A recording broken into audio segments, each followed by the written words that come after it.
We're all familiar with the name of Rolex. Its brand value is one of the highest in the world and has steadily been rising in the last years. Its watches are usually on the wrist of athletes, celebrities, and the top businessmen. However, unlike previous analysis on the channel, Rolex business is highly secretive, and while the brand is prominently displayed in events like the US Open, Wimbledon, and Formula 1, Rolex has been able to keep behind the curtains how it actually operates, who runs it, and how much money they actually make. Join us on this episode of Strategy 101 as we try to map out the business behind the enigmatic and legendary brand. Rolex, a watchmaker at the pinnacle of luxury, precision, and exclusivity, operates within a veil of secrecy that has intrigued and mystified enthusiasts and industry insiders alike. This iconic Swiss watchmaker, founded in 1905 by Hans Wilsdorf and Alfred Davis, has steadfastly maintained its reputation as a purveyor of some of the world's most sought-after timepieces. The brand's commitment to quality and innovation is evident in every watch that leaves its factory. Yet, it is the secretive business practices and tightly controlled operations that fuel the mystique surrounding Rolex. Rolex has come a long way from its 1905 origin and has been very innovative since its beginnings. The Oyster case, for example, was the first waterproof case made for a wristwatch, created by Rolex in 1926. They are also the only watchmaker that utilizes a particular type of stainless steel, the 904L, which is one of the most expensive materials to source and work with, but provides it with more durability, as it is better at resisting rust and corrosion.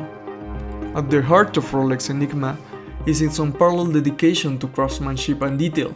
Each watch is a testament to the brand's ethos of perfection, with hundreds of hours devoted to its creation.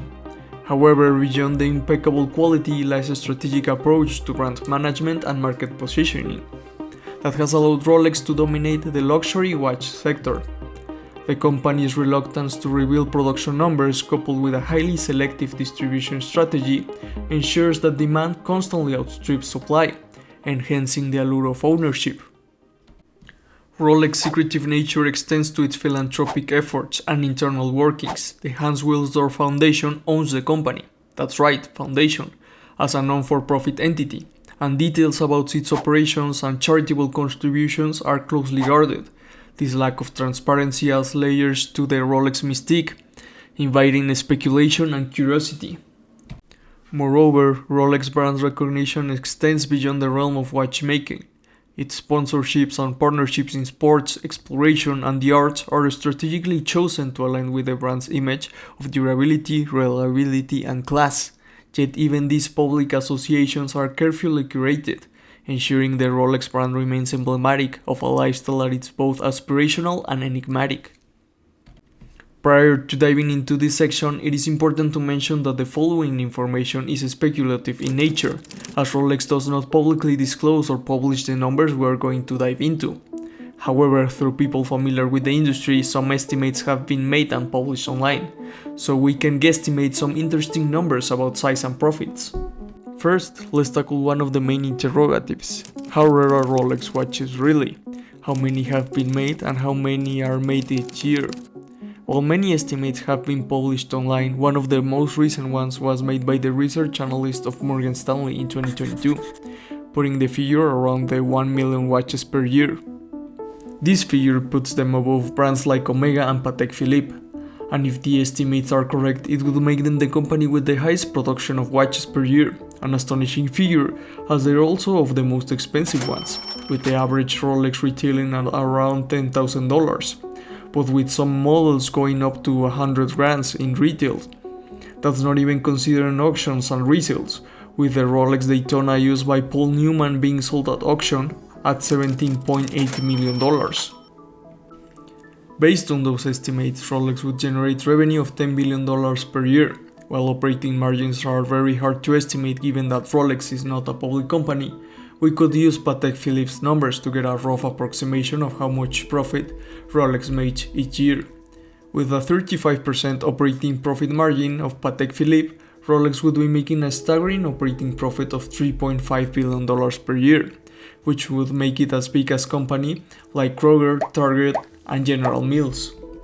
Rolex holds a very powerful position on the industry, particularly when it comes to Swiss watches, as it is estimated to hold around 25% of the market, far surpassing their closest competitors Omega and Longines.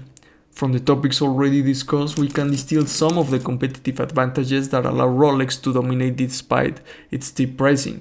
First, Rolex holds a very important place in the history of watchmaking. Their models have been cemented in the books of history due to their design and their owners like explorers and movie stars. While this feature might be overlooked by a casual observer, a brand's legacy can be difficult to overcome for newcomers, as we have seen in other luxury industries like Ferrari and Louis Vuitton in other videos. Among many other feats, Rolex was the brand selected by Don Walsh and Jacques Picard when they dove more than 10,000 meters in 1960. It also became the de facto watch for international travel when it partnered with Pan Am in 1953 when intercontinental travel became a thing, launching the GMT Master, capable of displaying multiple time zones, a model that remains relevant to this day. While Rolex has many characteristics that set it apart from other watchmakers, like the level of vertical integration, excellent customer service, among others, the brand recognition is by far the most important and difficult to replicate. The ratio of people who know where Rolex is to those who can actually afford it is one of the largest ones, probably only comparing to Ferrari. In a nutshell, Rolex provides a straightforward way to display to the entire world the success and wealth of its owner. And while there are brands more expensive than Rolex like FPJ or AP, these are more niche and are less recognizable, defeating the purpose for some of the potential customers. Rolex has also one of the best reputations in the world, coming out in first place in a 2022 survey by RepTrack, highlighting how despite being a product very few can afford, Rolex has managed to create an ethos of top-notch quality. A critical lesson from Rolex success is that a steadfast dedication to quality and innovation can forge significant enduring competitive advantages. Despite the crowded marketplace featuring thousands of watch brands and minimal entry barriers, Rolex distinguishes itself through its unparalleled history of innovation and consistent delivery of superior quality and precision over decades. This legacy is not easily replicated.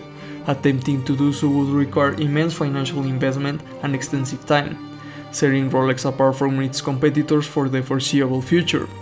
While numerous brands have emerged and faded, Rolex has navigated industry shifts with remarkable resilience, positioning it for continued dominance for years to come.